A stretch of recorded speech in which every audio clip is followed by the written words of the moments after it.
छात्र संघ की राजनीति में दल का निषेध बताया गया है कि यदि हम नियम को तोड़ेंगे तो मुझे लगता है कोई हमारी भी बात को नहीं मानेगा।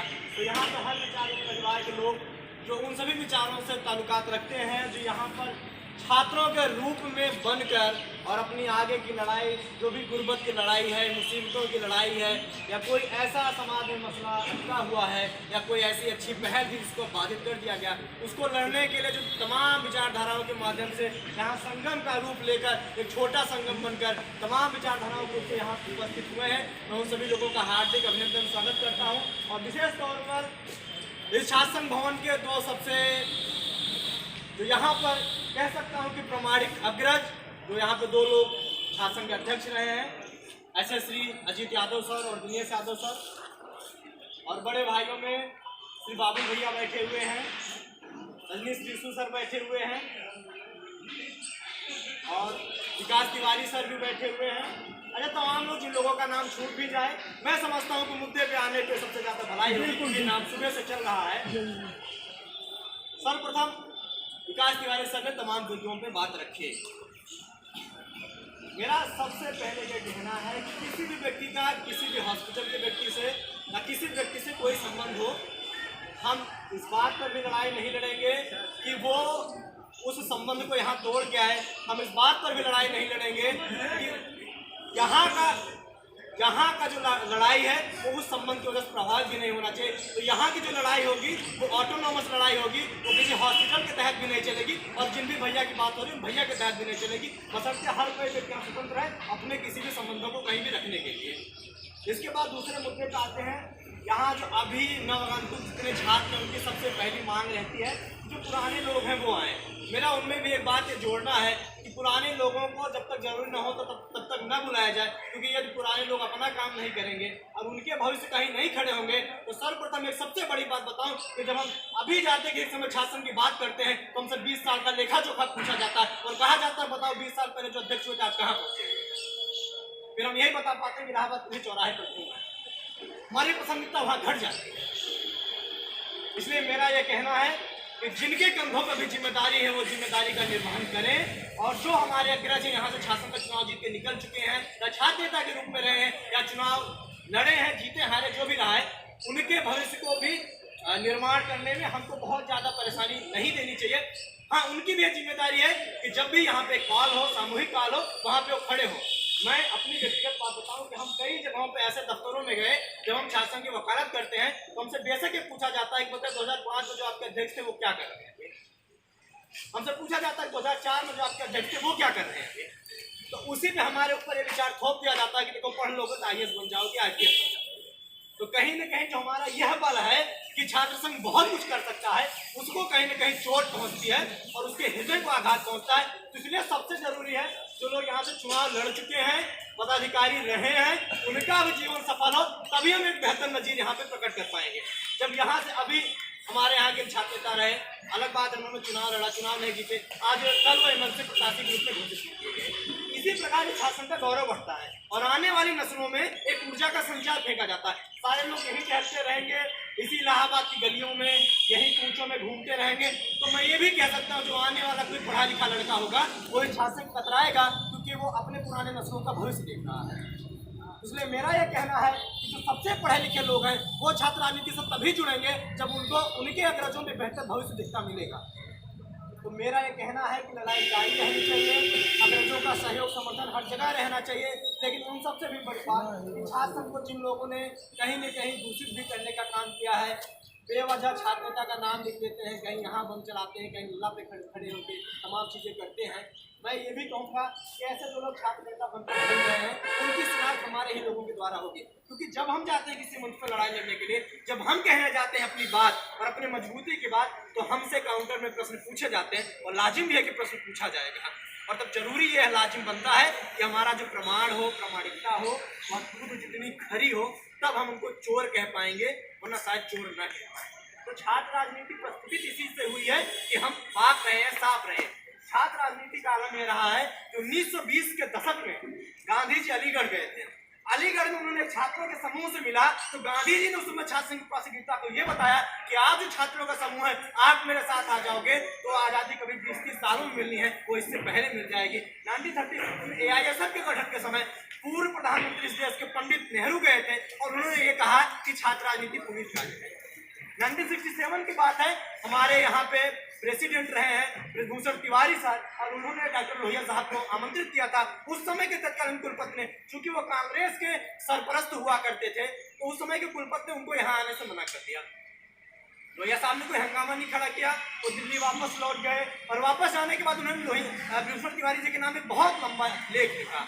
लेख की बाद में तमाम छपे letter to the friends and student करके अलीगढ़ यूनिवर्सिटी में प्रकाशित हुए। उस लेटर की जो सबसे महत्वपूर्ण लाइन थी, उसमें अंतिम में लिखा था कि प्रिय बृजभूषण तिवारी जी, छात्र संघ और छात्र राजनीति बहुत जरूरी है। दरअसल जब आप छात्र राजनीति नहीं कर रहे होते हैं तो प्रोफेसरों की सरकारी राजनीति का हिस्सा बन जाते हैं, तो देश को और समाज को हमेशा कालांतर में गढ़ की तरफ धकेलता है। तो मुझे ये लगता है कि पढ़े लिखे लोग इसमें आएंगे तभी इस शासन का भला हो पाएगा। पढ़े लिखे लोग तब आएंगे जब यहाँ के अग्रज, यहाँ से निकले हुए लोग एक जमीन एक हिसाब पेश कर पाएंगे। हम कितने दिनों तक इस बात की लड़ाई लड़ते रहेंगे, कितने दिनों तक कहेंगे कि भारत सोने की चिड़िया था? क्या अब उस सोने की चिड़िया बनाने की जिम्मेदारी हमारे ऊपर नहीं? कितने दिनों तक ये बात कहते रहेंगे हमारे देश से कि इस शासन भवन से 3 दिन प्रधानमंत्री निकलेंगे? क्या वो प्रधानमंत्री यहाँ से नहीं निकल सकते? और यदि आप ये मानने को तैयार हो कि गंगा सच में यहाँ की रुक गई है, तो मैं ये भी कहने को तैयार हूँ कि जो गंगा रुक जाती है उसमें कोई डुबकी नहीं लगाना चाहता है। तो गंगा को चलना होगा, गंगा को बचना होगा और गंगा को गिरना होगा। और ये भी बताऊं, तमाम नवागंतुक लोग यहाँ पे छात्र राजनीति में हैं, उनकी एक बात को लेकर बहुत विशेष शिकायत रहती है कि पुराने अग्रज जो हैं वो नहीं आते। लेकिन मैं उसमें एक बात कहना चाहता हूँ कि जब पुराने अग्रज यहाँ निकल के कहीं जाएंगे, लखनऊ दिल्ली अपने मुकाम को हासिल करेंगे, तो वो अपने भी भविष्य के साथ बेहतर कर पाएंगे। आपके भी भविष्य के साथ तभी बेहतर हो पाएगा जब पुराने अग्रज हटेंगे, तभी आपको मीडिया में जगह मिल पाएगी। वरना पुराने अग्रज यहाँ काबिज रहेंगे तो पहली बात तो अपने भी व्यक्तित्व के साथ घाटा करेंगे, न्याय नहीं कर पाएंगे। और ये भी कह सकता हूँ कि जैसे तमाम छोटे भाई हैं, प्रवक्ता जी हैं, शरद भाई हैं, तमाम लोग, इन लोग फिर कभी पेपर में नहीं छप पाएंगे। निवर्तमान शासन महामंत्री साहब छपेंगे, निवर्तमान अध्यक्ष छपेंगे, पूर्व छात्रता छपेंगे। इसलिए यह जरूरी है कि हर आने वाले नए कंधों पर जिम्मेदारी दी जाए और उस जिम्मेदारी को इतना मौका मिले कि अपने उस समय के साथ न्याय कर पाए, प्रतिभा के साथ न्याय कर पाए। इसलिए बहुत जरूरी है। और यहाँ पर बहुत छोटा सा, आज जितने नए लोग आए हैं तो लोगों से बहुत छोटा सा निवेदन है कि आप लोग पढ़ते लिखते भी रहेंगे। पढ़ेंगे लिखेंगे नहीं तो आपके यहाँ जितने भी, मैं दरअसल से पहले प्रोफेसर राम से डॉक्टर थे, मेरी कई बार बहस होती थी। हम भी नए थे तो हम भी वही गुणगान करते थे कि हमारे यहाँ से शर्मा साहब राष्ट्रपति हुए, 3 दिन प्रधानमंत्री हुए और तमाम मुख्यमंत्री हुए, तमाम नाम मैं बताता था। तो हमसे यही कहते थे, अच्छा बताओ 2000 के बाद से कौन आपके यहाँ से मंत्री हो गया हो? बहरहाल क्या नाम उपेंद्र तिवारी सर जैसे आ जाते थे। लेकिन ये सच बात है कि हम अपनी बात को बहुत ठोस मंच से नहीं रख पाते। एक दो नाम और उसमें जोड़े जा सकते हैं, मगर ये सच्चाई है कि जो हमारी पुरानी गाथा रही है, वो जो गंगा जिसके कण कण में अमृत था, सच में ये कह सकता हूँ कि उसके किसी हरिद्वार वाले कण में अमृत बचा था। कुछ हॉस्टलों में, कुछ कमरों में ऐसे कण बचे हुए थे जहाँ का अमृत बचा था। वरना सच बात है कि छात्र नेता वो लिखने लगे थे जो कहीं न कहीं कोचिंगों से वसूली कर रहे थे, कहीं न कहीं अल्लाह पे तमाम हरकतें थी, वो सब थी। तो मेरा ये कहना है कि वो लोग भी तभी बैकफुट पे जाएंगे, पीछे जाएंगे जब पढ़ी लिखी नस्लें आगे आएंगी। और पढ़ी लिखी नस्लें तब अपना भविष्य इसमें लगाने का या दांव पे लगाने का जोखिम तब लेंगी जब उनके अग्रजों में कोई बेहतर भविष्य दिखा होगा, नजर आया होगा, उनके अग्रजों का कोई इतिहास नजर आया होगा। यहाँ पे बाबुल भैया बैठे हैं, तो उदाहरण में बता रहा हूँ कि ये अगर मंत्री बनते हैं तो यहाँ बैठे शरद हैं, प्रवक्ता जी हैं, या तमाम आप लोगों को कभी लगेगा कि बाबुल भैया हमारे साथ कुर्सी पर बैठते थे, आज वो मंत्री मैं भी बन सकता हूँ। जब तक इस उदाहरण को आप नहीं साबित कर पाएंगे यहाँ पे, तब तक यहाँ के प्रोफेसर, सरकारें कोई रही हो, किसी भी विचारधारा की रही हो, ये सत्य बात है कि सरकारों के मूल तत्व में कहीं न कहीं तानाशाही आ जाती है। क्योंकि सरकारें इतना शोर शराबे में बनती हैं कि गरीबों के, नौजवानों के दर्द को वो सुन ही नहीं पाती हैं। वो चेष्टा भी करें तो उनके कानों तक वो आवाज़ नहीं पहुँच पाती है। और ये आलम किसी मौजूदा सरकार का नहीं रहा है, पुरानी भी सरकारों का रहा।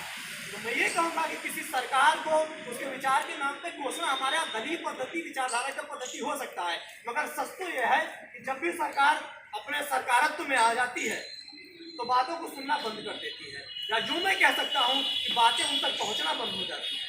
हम लोग आते थे, जब विद्यालय में हम लोगों ने प्रवेश किया, छात्रावासों में गए, तो हम लोगों को नारा बताया जाता था कि इलाहाबाद का जब छात्र नेता बोलता है तो दिल्ली सुनती है उसको, लखनऊ सुनती है। नारा कहा जाता था कि हर जहन टटोल रहा है, अपने लब खोल रहा है, दिल्ली सुने लखनऊ सुने इलाहाबादी बोल रहा है।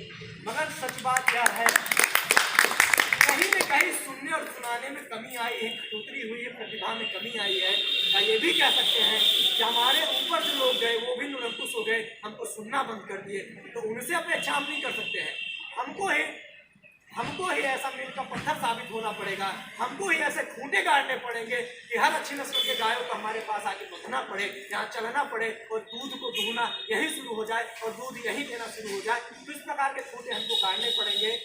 और अब मैं मुद्दों पे आता हूँ कि शासन बहाली के क्या क्या योजनाएं हो सकती हैं। दरअसल सर्वप्रथम पहले तो इस बात पर हमको कोशिश करनी पड़ेगी कि यहाँ पे विद्यालय खुले, परिसर खुले, और उसमें एक जो हम लोग कहीं न कहीं छूट जाते हैं उस पर हमको कहीं उदाहरण देना पड़ेगा।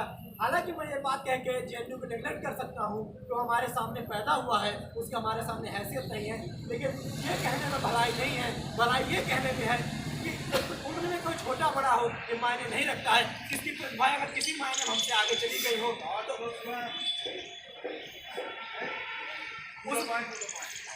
उस प्रतिभा को सीखना पड़ेगा। तो JNU से आलम यह रहता है कि वहाँ पे छात्र ही नहीं छात्राएं भी आंदोलनों में शिरकत करती हैं। हमको छात्राओं को जोड़ना पड़ेगा। कहीं न कहीं यहाँ की छात्राओं में एक भय का माहौल रहता है। कुछ तथाकथित लोग ऐसे हमेशा आ जाते हैं जिन लोगों की वजह से उन लोगों का आंदोलनों में आना प्रभावित होता है। तो हमको साफ गोई से इस बात को रखना पड़ेगा कि छात्राएं आए। दरअसल कई बार जब हम लोग शासन की लड़ाई लड़ते हैं और किसी भी उच्चस्थ पदाधिकारी के सामने अपने मुद्दों को रखते हैं तो हमको किसी ग्राम पंचायत का नेता समझ लेता है। वो कहता है कि सब लड़के ही दिख रहे हैं। छात्र संघ है तो छात्राएं भी दिखनी चाहिए। तो सच्चाई है कि छात्राएं भी आए, उनको आने के लिए मुफीद माहौल हमको बनाने पड़ेंगे। बैठकर तिवारी सर भी कह रहे थे कि ये सही बात है कि हर दल के जो भी इकाई मंत्री इकाई अध्यक्ष है, क्योंकि सब जगह के पदीय जो पद्धति है वो अलग अलग है, तो जो भी वो पदी पद्धति में जो भी लोग समानांतर हो उन लोगों को उस कमेटी में शामिल किया जाए, सहमति ली जाए और जितना भी निर्णय हो शासन में बैठ के हो, किसी के दफ्तर में ना हो तो अच्छा रहेगा। वो भी निर्णय में जब अंतिम मौके आए तो अपने अग्रजों को आदेशित किया जाए। मैं निवेदन करने की भी बात नहीं कर रहा हूँ क्योंकि सबका अधिकार है, सबका कर्तव्य भी है शासन को लेकर, तो वो सारे लोग आए। और इससे भी बेहतर एक बात है कि हम लोग इस बार निकले, क्लास कैंपेन शुरू करें, क्योंकि क्लास कैंपेन जब करेंगे तब भीड़ खड़ेगी, तब भीड़ हमको जान भी पाएगी। दरअसल होता क्या है कि जो प्रथम और द्वितीय वर्ष के छात्र होते हैं उन्हीं की तादाद विश्वविद्यालय में ज़्यादा होती है। जब भी परास्नातक में लोग चले जाते हैं या स्नातक के तृतीय वर्ष में चले जाते हैं तो वो अपने घर से कमरों से ही बैठ कर पढ़ना उनको समझते हैं।